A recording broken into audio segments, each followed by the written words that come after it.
CMR shopping mall మన height Nagar లో భాగ్యలతా కమాన్ పక్కన ఫిబ్రవరి 29న ప్రముఖ సినీ తారలచే గొప్ప ప్రారంభం.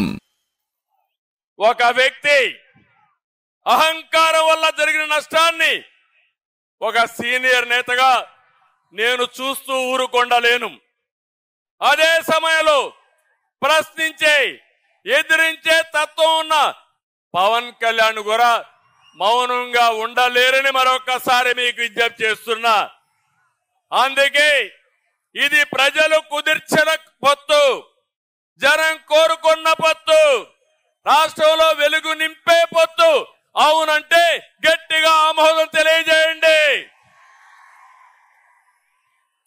రాష్ట్ర పునర్నిర్మాణం కోసం మాతో చేతులు కలపండి, మాతో అడుగేయండి మనస్ఫూర్తిగా మిమ్మల్ని అందరినీ కోరుకుంటున్నా.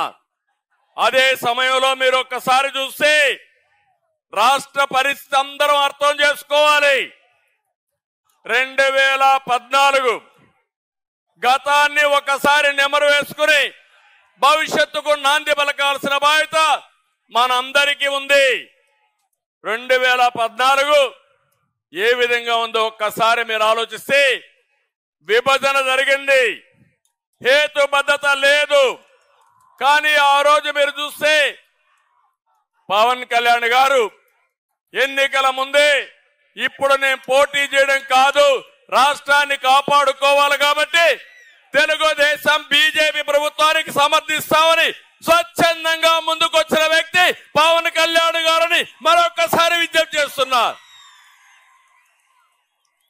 అక్కడి నుంచి మేము అధికారాన్ని ఒక బాధ్యతగా తీసుకున్నాం.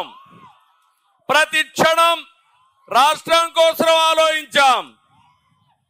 నాడు మీరిచ్చిన అధికారంతో ఆర్థిక కష్టాలున్న రాష్ట్రం, రాజధాని లేని రాష్ట్రం, పరిపాలన అస్తవ్యస్తంగా ఉన్న రాష్ట్రం, అవన్నీ కూడా అంచెలంచెలుగా ఏం చేయాలని ఆలోచించాం.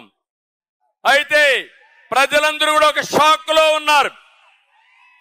విభజన జరిగింది, హైదరాబాద్ నగరం పోయింది, మాకు పింఛన్లైనా ఇవ్వగలుగుతారా, రాష్ట్ర భవిష్యత్తు ఉంటుందా అని ఆలోచించే సమయంలో ఆ రోజు అనేక కార్యక్రమాలు చేశాం.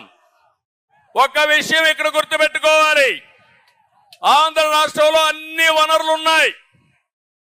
యువత ప్రపంచాన్ని జయించే శక్తి తెలుగు తమ్ముళ్లకు ఉంది, అది ఆంధ్రప్రదేశ్ సొంతమని యువతకు విజ్ఞప్తి చేస్తున్నా.